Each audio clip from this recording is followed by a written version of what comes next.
Hello world, my name's Lydia Mae Simmons, and I am currently sweating like a whore in church. Anyways, this is going to be a production breakdown video. As you may notice, I am experimenting with using my phone for my video camera instead of my shitty MacBook camera, so we'll see how this goes. We'll see if I can make it through this without dying of heat stroke, even though the air conditioning in my house is at 68 degrees. Anyways, this is going to be a production breakdown of the intro to my album called Nothing Here. The album is called The Pulse of Life. It is out now. You can listen to it everywhere. It's all about embodiment, learning to live within your body and love your life, but I promise not in a cheesy way that's too on the nose. Just trust me and listen to it and watch the rest of this video. Thank you, bye.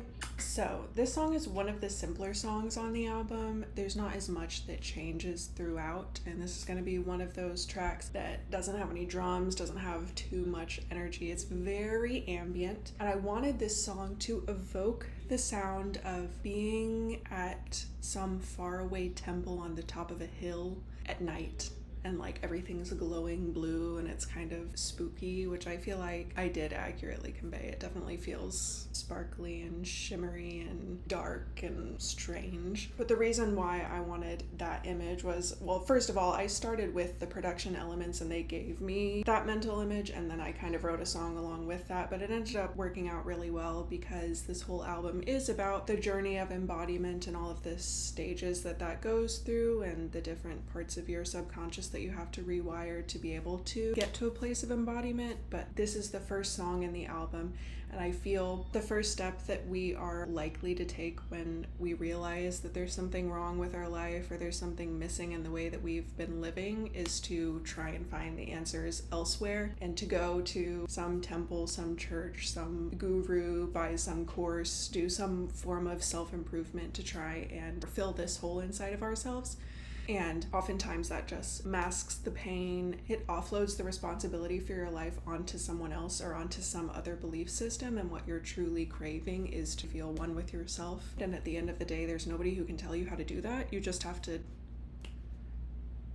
keep trying every single day and keep recentering yourself when all of these things try and take your attention away, or when you're tempted to give your autonomy to somebody else. You have to take it back. So as the intro, the first step where whoever the protagonist is, this album doesn't really follow like one person, it's just kind of the collective experience, but this is the only song in the album where I feel like it was really like the characters in the song were very clear to me. So this is kind of the protagonist of the album going on this journey up to the mountaintop, to whatever temple, and asking the people there to give them an answer and give them the solution. And the priestess is there basically just say, I see what you want, I see that you feel you have this hole inside of you.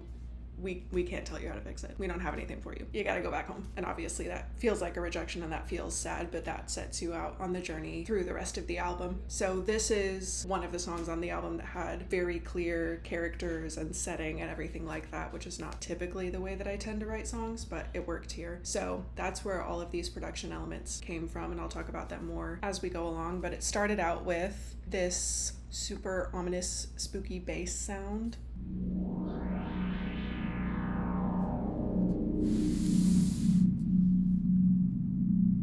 That I just found when I was messing around in Alchemy. I found that sound and knew that had to be an intro to a song, and that set me off on the rest of it. I used it a couple other times throughout the song, but it isn't constant. It just kind of sets you out into it. And then you get into some pads that are just, again, very shimmery and ethereal and magical and meant to evoke that dreamy nighttime feeling. They sound like this.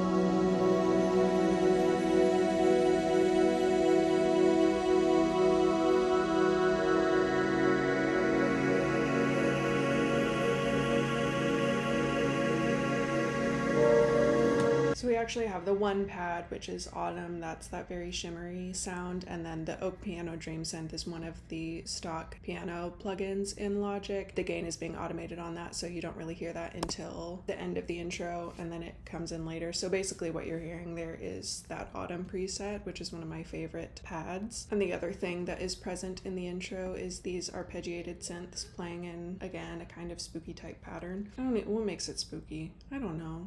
It sounds a little weird to me.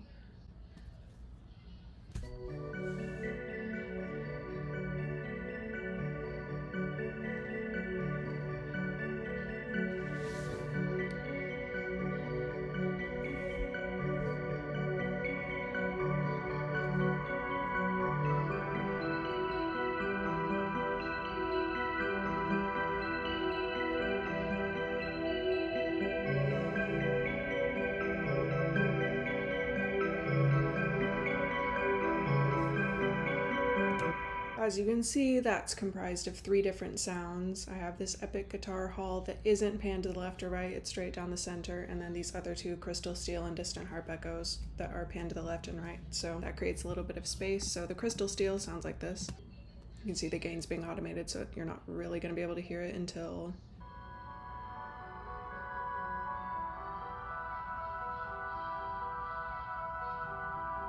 it's pretty quiet. And then the other one that is panned to the right, I also have that one automated and coming in and out, so that kind of has a sense of movement and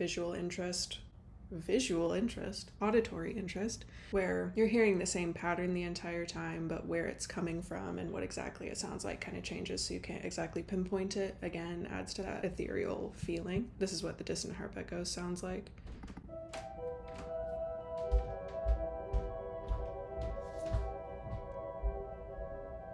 And then the epic guitar haul, which is down the middle and the same volume the whole time, sounds like this. That's the main thing that you're hearing. Epic guitar haul I like to use a lot. It has a lot of space, a lot of reverb, sounds kind of hollow and kind of spooky. What other word can I use besides spooky? Hold, please. I had to take a thesaurus break. I can use such words as chilling, eerie, creepy, ominous, haunting, ghostly, mysterious. So I will try. I will do my best. Yay, vocabulary. The other thing that is going on at the core of this song are the actual bass sound. So obviously that ominous, dramatic sound at the very beginning is a bass, but I'm not using it throughout the whole song, so I have a more typical synth bass that I'm using throughout the song. I believe I also have this automated, yeah. So it starts off a little bit quieter right in the intro, and then it comes in later.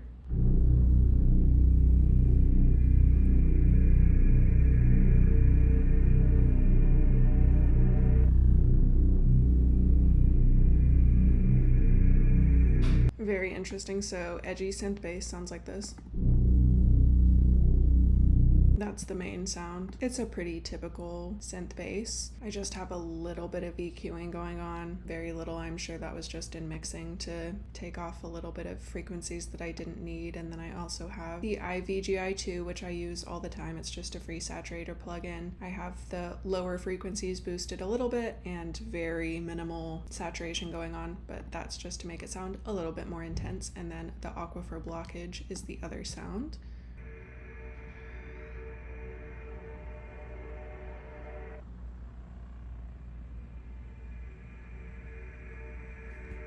Honest to God, I don't know why I have that lumped in with the bass. That's not a bass. That's just basically sound effects. Ooh, what the hell did I do there? I hate when this happens. It happens every so often and I don't know what to do. Anyways, that's not that big of a deal. What kind of a voice was that? Anyways. What I was going to say is I do have it automated a little bit, so I have a filter on it there that might be cutting off the low end. Let's see what it sounds like later on when I have the filter off. I need to rate that higher in Alchemy because that sounds cool as fuck. And let me put it under my dramatic presets. So I guess in the beginning I had the low end filtered out to just get the kind of eerie, spooky, high-pitched sounds that come with it, and then later on I brought in the low end so that it could also be serving as a bass. You don't want to come in too hot and heavy too fast. You could get burned. Don't even worry about that.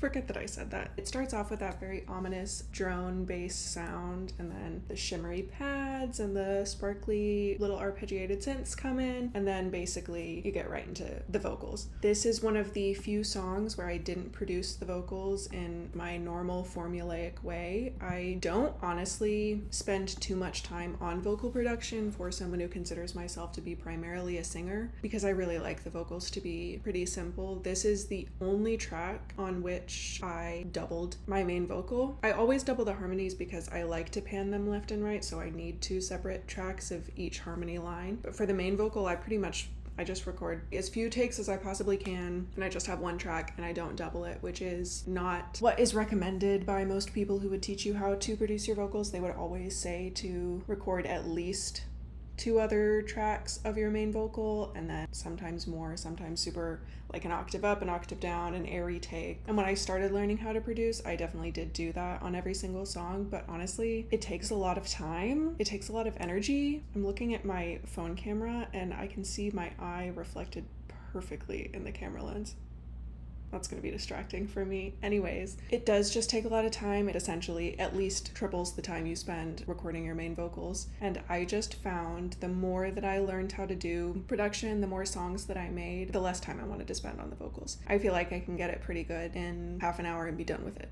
And I don't want to spend all this time worrying about making every single line absolutely perfect. I like for them to sound a little bit natural, although obviously I process them, I use auto-tune, I use a lot of reverb, so it's not like I want them to be really raw, but I do like to be surprised by the vocal. I do a lot of ad-libs. I don't even know if they could technically be called that in the vocal, but like at the end I'll just kind of do some runs or some oohs and ahs, and those are never planned. It's always just kind of what comes to me in the moment, and I don't plan out how I'm going to sing the song. I know like you'll see videos of Billie Eilish and she's comping her vocals and has like a bajillion takes because she has this super specific idea of how she wants every single word to be sung. I never have anything like that. I tried to make myself do it like that, but honestly I'm not perfectionistic like that in any way. I like to just sing 1 take, and if there are any lines on which I really fucked it up, like the notes completely wrong, or I ran out of breath, or I messed up a word or something, I'll redo that. Or if just overall the quality of it kind of isn't hitting, then I'll just redo the whole thing. But I don't go line for line, and I don't care to double the vocals or anything like that. And maybe that'll change in the future, but this is the only track on which I did do doubles. So I have 1 track down the center and then 1 left and right, so I sang it 3 separate times, but that's because I wanted this to sound like 3 people singing. It's not a super distinctive effect, but you will notice when you hear it, the vocal production does sound very different than the rest of my songs, and I just wanted it to sound, again, to add to that mysterious dream-like feeling. I wanted this to be like the priestesses at the temple singing to you, so I didn't want it to be just 1 person singing. I wanted it to be multiple people. The vocals on their own sound like this.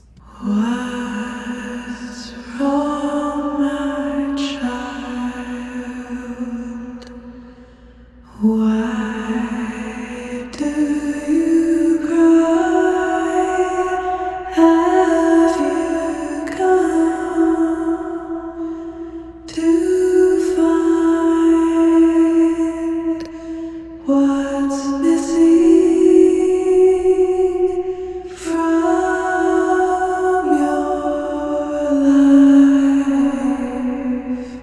So obviously there's a lot of reverb going on there. I like my vocals normally to have a very clear, piercing quality and to be quite bright. This is a lot more muffled and washy than I would normally like my vocals to sound. So I obviously have a few things going on here. Channel EQ, typical rule of thumb, you can just cut out anything below 50 hertz because you're not going to actually be able to hear that in the vocal and it'll muddy up your mix. And I do have the IVGI2 on that as well, so that's just some saturation, and this is on the whole bus, so this is treating all of these vocals together instead of each one individually, so I just have them saturated and distorted a little bit. Then on the pedal board, this is a pedal that I like a lot. It's essentially just a delay plugin. Logic just has some of them in the form of pedals. I'm sure there's some way that this is different from a plugin, but I just use it as a delay plugin. It adds, you can see, dirt, flutter, feedback. It just has like grungier feel, but I like that when I want to make something just a little bit fucked up. You know what I mean? And then as always, I always use the TDR Nova, which is a dynamic EQ around 7,000 hertz, as another de-esser. Even though I do manually de-ess all of my vocals, this just goes on top of that because the S sounds in my vocals are absolutely ridiculous. I swear I have to de-ess like 15,000 times. Someday I'll get better at it, and I am so eager for that day to come. Help me God. And then the reverb. My favorite reverb, the Dream Hall reverb in Logic's Space Designer. I do indeed love it. It does have the wet muted, so I'm sure that I automated that. What? Does it stay at 0 the whole time? What? Okay, so that reverb only comes in right at the very end, just to kind of send the vocals out into the outro. So what do I have going on for reverb on the rest of this? There it is, it's on a bus. So this shows you how precise my process is. I have all of these in a track stack, which essentially does put them all on a bus. So I have them put all on a bus, but I didn't put the reverb on the bus. I made another bus, and then I sent each track individually to that bus. So on the bus where I have the reverb, I do a little bit more EQing because you want to be more choosy with what you send into the reverb. Otherwise, it can make some frequency sound crazy. So once again, really extremely took out the place where my S's sit and then took out the low end once again. Then Space Designer, another iteration of Dream Hall. This one has the dry muted and the wet up to negative 9.6 dB, and then Fresh Air to add a little bit of brightness and air to the vocal, and then the pedal board, once again, another iteration of that. So each of these tracks is being sent to that and then sent to this vocal processing track. So when I said I wanted them to sound fucked up, to make a fucked up sound, you gotta do some fucked up things. If you take nothing else from this video, take that. I think that will serve you very well in your life. Anyways, that's what's going on with the main vocals. I see that this Oak Piano Dream synth doesn't happen anywhere else in the song except for just at the beginning, so that is just to add a little bit of extra, I don't know if energy is the right word, a little bit of extra movement into the intro, propelling you into the song, because I am still working on learning how to properly do song intros and outros, because it's very easy for me to just do an intro where you basically play the 4 bars of the instrumental and then you start with the vocals, which that is what I did here. But obviously there are many ways to start a song. You can get dropped right into the vocal, you can start a cappella, or you can have a sound that's just very different from the rest of the song and then the song starts. I tend to just start the song in a very straightforward way, essentially in the way that I produced it, because I will produce the instrumentals a little bit, get a loop going, and then I'll record the vocals over it, and then I'll go back and finish the production on everything. So it makes the most sense for me to introduce the song in that way as well, because I already have all of it written. But I'm working on having a little more variety in that regard, but doing some extra things, adding in some extra instruments and sounds that come in and out throughout that intro 4 bars can make it sound a little more interesting and not so boring and flat. So this piano was just for that, and I did the chords a little bit different. On these pads, I just have them playing each individual chord and just holding down on that. There's not a lot of movement in terms of the chords, so this adds a little bit of movement.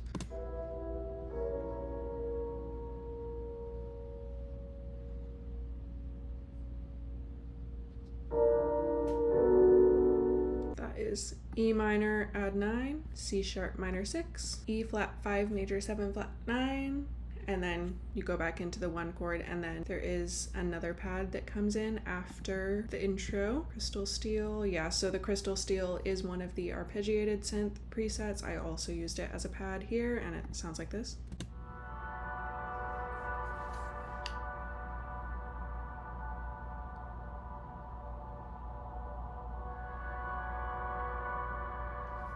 That to me sounds very cold and kind of space-like and a little bit more artificial than the rest of them. Although they are very artificial sounds, some of them sound more natural, like they could come straight from Starlight. This sounds like it was definitely made on a computer. But I like that. That's kind of what I was going for there. The chords in this song are B minor 7, B minor add 9, E minor add 9, and C sharp minor 6, which would be, let's find out from my handy dandy notebook, That is, in a way, a 1-4-2 chord progression, although in B minor, the 1-4-2 would be B minor, E minor, C sharp diminished, and we instead have C sharp minor. In every new songwriting / production notebook I have, I write out all of the keys and their different chords, and it takes forever.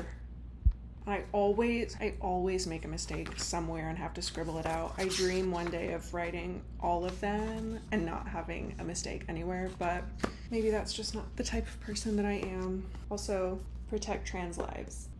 And don't you forget it. I have now cooled off a bit, so the hair is back down. Let's continue. Percy may or may not be about to pee in her litter box. Are you gonna pee? No, she decided not to. Oh well. By way of harmonies and backing vocals, when they come in, they sound like this. From your light,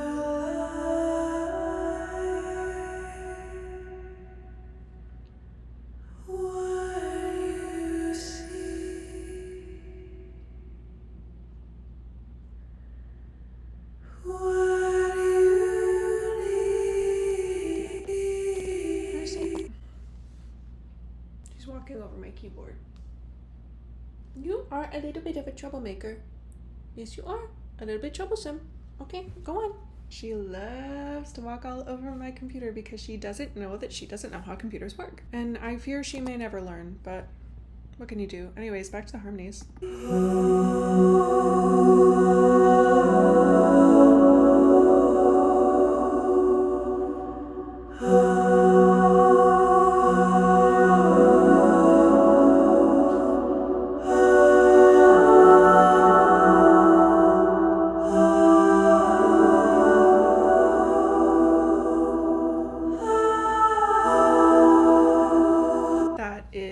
What comes in between the first chorus and the second verse. That I do believe is my favorite part of the song. This is a lot of different tracks, so this is the first harmony line.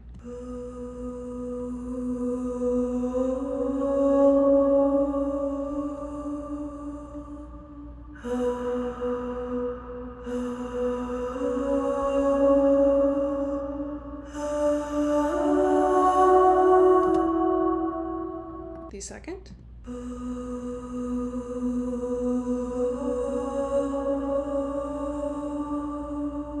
I lied. That's just 2 more passes at the same harmony line. Maybe these are different.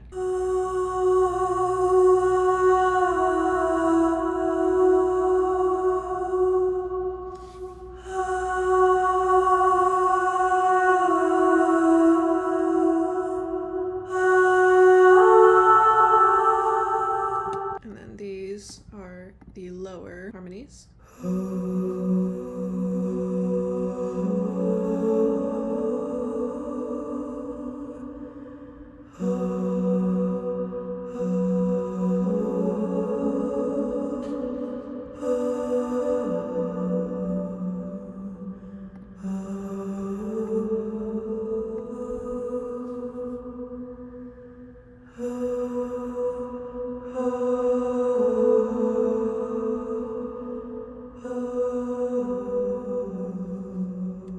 Together, this is what that little section sounds like. There's nothing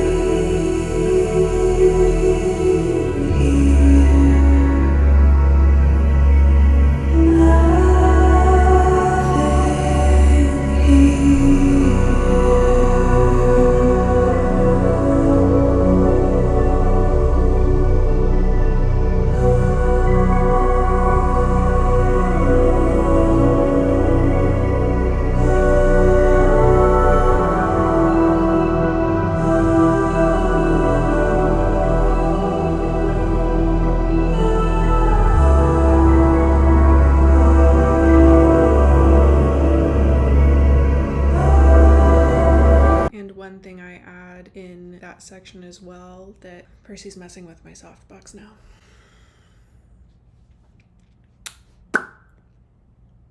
I also brought home some beautiful sunflowers today and tried to put them on my little altar space, and she would not leave them alone and stop gnawing on them. And granted, I did get sunflowers because I know that they're not poisonous to cats, but also I wanted to have sunflowers at the end of the night. But she goes crazy for flowers and plants of any kind. As soon as they're in the house, she's like, oh my god, you brought me a treat, and she's like following me around and meowing at me and trying to get to them. I don't know what her deal is. She wants to be a vegetarian. I don't know. One thing that I added to this section that you can't really hear very clearly, I guess you could depending on what kind of headphones you're listening to this on, but it's very in the background, but it is another instrument playing that arpeggiated pattern, but it is a bass this time. So it adds a lot more moodiness and groove to it, I feel, but you definitely feel it more than you hear it.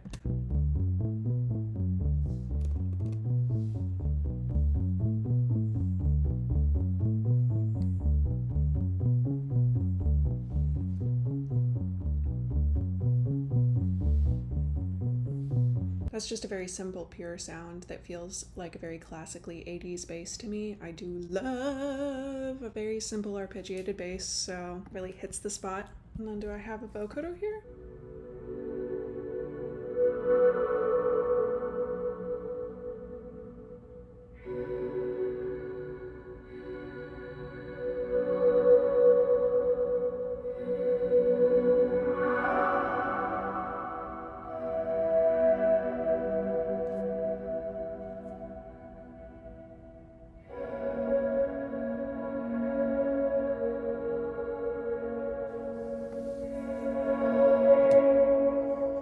Is Logic's built-in vocoder, and I have that connected to one of these main harmony tracks in that little interlude. So the vocoder is just adding a little bit of harmony on top of that. This isn't a great vocoder. It has a very artificial kind of grating sound, so I use it very sparingly, but sometimes when you want a little bit of harmony, I can really make it sound cool. And in this song, obviously, it's a lot more of a messy, I don't know if grungy is the right word, but compared to a lot of my other songs, it does have a little bit more grit and grunge, so I wasn't as worried about certain artificial sounds or things sounding synthetic in this song because I feel like it kind of fits. So you can't really hear that. It is buried in the mix, but that just adds a little more sonic interest. And I do have that vocoder from the second verse onwards going through the whole song, and that I believe is probably sidechained to the main vocal. I never know. The settings that I use to record vocals into that have the compression that I like and the EQ and everything, I have that named main vocal chain. So every single vocal that I record is technically named main vocal chain, and then when I go to do any side chaining or anything like that, it's a complete pain in the ass because I don't know which is which. A little bit of trial and error, but I imagine that is doing a little bit of vocoder situation on the main vocal. And you know what? We can find out if we just listen to it.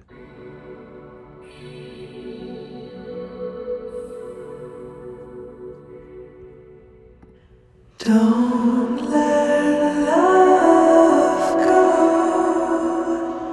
I can't save you from your home. Go back home. Go back home. Go back home. There's nothing for you here. Nothing here. So we have my sung harmonies, ad-libs, 3 main vocal tracks, and the vocoder all together, adding to this very messy, washy, haunting sounding vocal. It's a lot less pure than anything else that I did on any of the rest of the songs on this album, but I do find it to be quite evocative. Not too much changes instrumentally throughout the course of this song. The production is mainly down to the vocals, but definitely have some ear candy, distorted tremolo.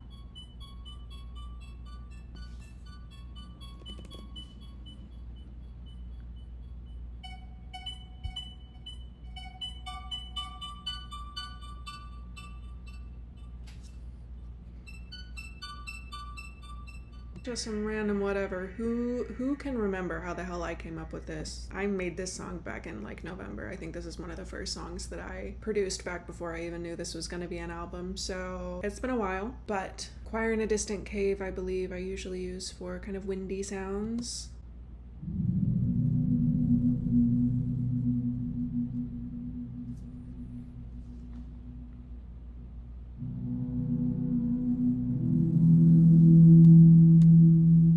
See where it gets the name Choir in a Distant Cave. Sounds like something that's being sung from the back of a cave. So more ear candy there. And then also some different random sound effects to transition from one verse to another, from verse to chorus.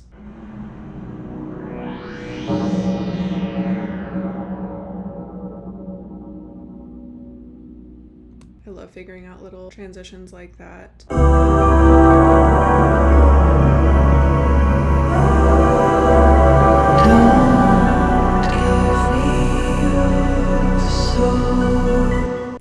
Kind of steadily builds from the intro through the second verse, and then this song doesn't follow a very strict verse chorus structure. It's a little bit, again, of a mess, an intentional mess, but you have kind of this steady build of energy and then a little bit of a drop off for the last chorus or bridge, I guess, I don't know, and then kind of comes back in for the outro. I decided to make this very difficult for myself by not putting any markers here, so I don't know what is verses or choruses or whatever just by looking at it. Here would be the section where we have the bridge or whatever you want to call it. Most of the instrumental things, the arpeggiators and the pads that have been going through this whole song get not taken out completely but ducked down a little bit to have a little bit of a pause and energy so that you can build up to the outro. So it sounds like this.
Just a little bit of a synth solo there at the end instead of having a vocal outro or a last verse. Technically, you just go into these synths. This dreamy air guitar is one of my favorite synth presets of all time, and I don't really know if anybody can tell me why it's so classically 80s to me. Let me know, because I don't exactly know what it's reminding me of or what songs use this kind of sound.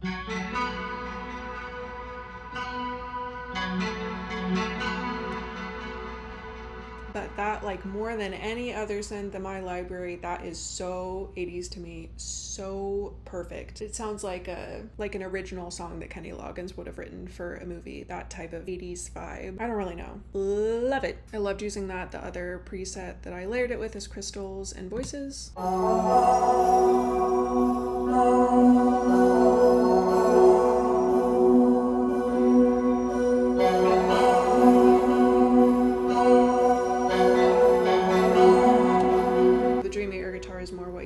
The crystals and voices is more what you're feeling. It adds an extra ambiance and eerie sound to that track, so I do just repeat that twice. And then the other thing that changes in that outro is I have another arpeggiated bass.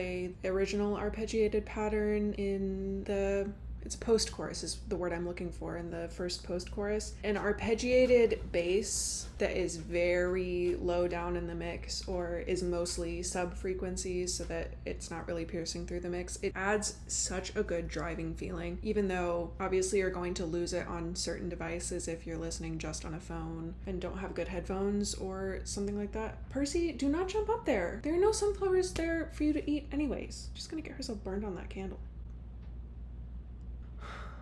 It's hard being a mother. Yeah, get down. Anyways, a bass playing an arpeggiated pattern, although it will get lost on certain devices that are not giving you as good coverage in sub-frequencies. When you do get it on the right device, and you have good headphones or you're playing it in the car, you can just feel it. It is palpable. So good, so driving, so moody. So I just wanted another new pattern coming in there. It just kind of feels like it propels you through the song. Once again, Percy, I'll be done with this in a second. What even happened here? He walks across my keyboard for 2 seconds and literally everything will look different every single time. Oh my god. I do have a repeat of those same vocal harmonies that were in the first post-chorus once again at the end, underlying that dreamy air guitar solo and the bass. We do have a couple extra bass that come in just for the end there.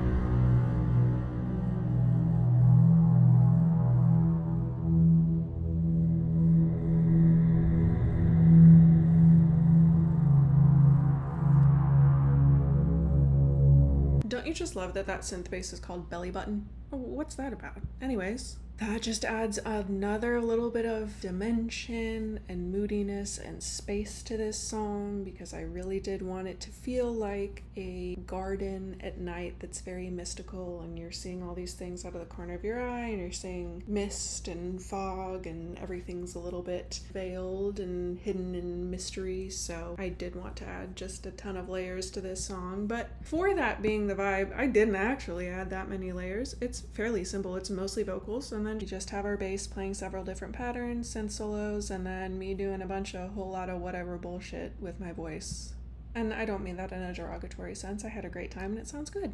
Anyways, that's all I have for you today. I need to go and play with Percy so she doesn't tear my room apart, and more importantly because she is the light of my life and she deserves attention, and everybody needs to play with their cats more, and also don't let them outside.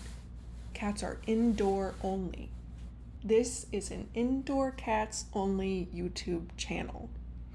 As I said before, this album is out everywhere. My artist name is Lydia Mae Simmons. The album is called The Pulse of Life. This song is called Nothing Here. It is the first song on the album. I hope that you listen to the rest of it and you really enjoy it. I have 3 or 4, I think I have 4 other videos currently out, similar production breakdowns from this album, and I will be doing 4 more after this for the rest of the songs on the album. So please do like and subscribe and follow along, and I will see you back here soon. Bye!